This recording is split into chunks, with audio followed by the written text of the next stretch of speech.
Talking about today is floorboard slithers. So what's happened is recently I've just installed this fireplace and this marble hearth with a little brass trim round here, and because I had to put up the carpet in order to do it, I've exposed these old pine floorboards, which looks quite nice.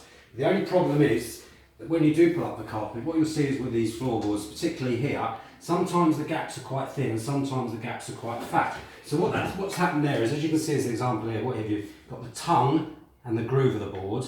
So when the floorboards are usually locking together tight like that, that's when they would be sitting in flush. Sometimes a little bit of a gap like that, which is a little bit annoying. So what we're going to do is we're going to put floorboard slithers in here. Now sometimes when the plumber's come in and he's had to fix in a radiator or to get pipework underneath, what he's done is he's actually cut that tongue off in order to get the floorboard back easy enough. So what that means is that theoretically it would be like that. No tongue, just butted. So if there is a bit of a gap like that, you're going to get a draft. So it's imperative that you do use these slivers if you want to keep it nice and dry free. So why use floorboard slivers? There's a lot of debate saying whether you can use resin or you can use PVA glue, and once you've done a bit of sandage you can mix the sawdust in with the glue or the resin and then pour it in. But really what that's going to do is sometimes, when I've just said that if you're going to pour that down into the gap, sometimes where the tongue or the groove isn't there, it's just going to pour straight the way through. And not only that, these slivers are a long-term solution, as in the resins crack and they're constantly coming back up out of the floorboards. Once you glue these in, they're in forever, and they look quite nice. So what I've done is over here, if I come in close with the camera, you can see where I put a slither in there and a slither in right the way along the front of this. So you can see it looks quite neat. As I said, it's a long-term solution. Right, so what we've got here is I've put a few in before, but what I've done is an example here, quite a long run here, quite thick. So what you do is get yourself a little scraper, put your glasses on. Get yourself a little scraper, go all the way down through that gap, and any dust out there. I've already prepped a little bit, brush it through so you know you're good to go. Got myself a slither in, you can get them in big packs here, come to, I think it's 6mm and 8mm, so this is one here. So offer it up. Okay, that's not looking too bad to go in there. Sometimes it feels like this bit might be a bit fat, it's not going to fit into the groove, so what you want to do is get yourself a little hand planer, always plane away from your hands, and just plane it through both sides. What that does is it's going to get that nice and thin right the way through there, like a knife's edge, in order for it to go down through that gap nicely. Right, offer that up. That looks like it's got the potential. So just one moment, so you can see here these are staggered, these particular slithers I put in. So what that is, it's a bit like brickwork.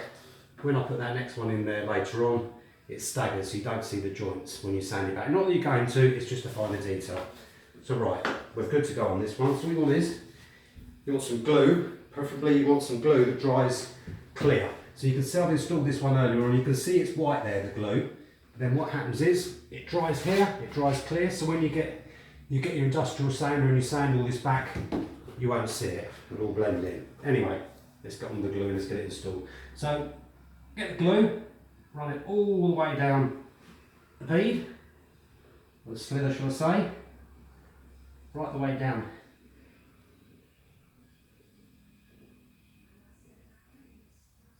That's it, like that. Both sides. Make sure you get plenty on there, we don't need gaps because we want to make sure that we glue it into the floorboard, because this is going to be a long-term solution. We don't want them coming up, splitting or anything like that. Right, so that's on there now. What we'll do is then offer that up into there, like so.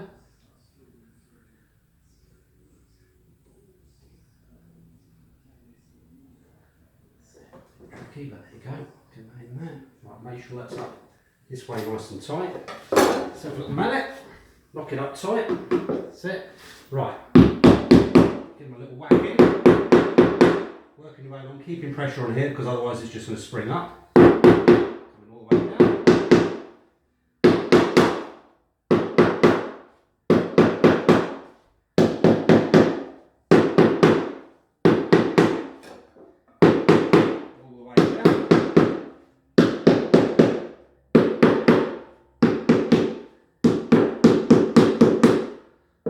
Okay, see that there now? That's nicely wedged in there with your finger. that glue right down in where you've just done it. Not going to matter because it's going to dry clear, remember, so make sure you purchase the clear stuff. That's it. Leave that overnight, and then what you can do is, up here is one from the night before. As you can see, a couple of them are already cut back. It's of a handsaw rather, or a multi-tool. In this case, a handsaw. Slowly going all the way along, like so. Cut that off, nice and gently. There you go. So put the planer.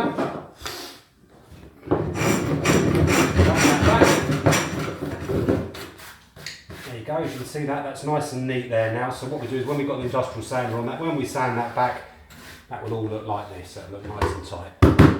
That's my advice, that's the best way of doing floorboard slivers. I hope this helps, guys. If you've got any questions or anything, just drop them on the end of the video.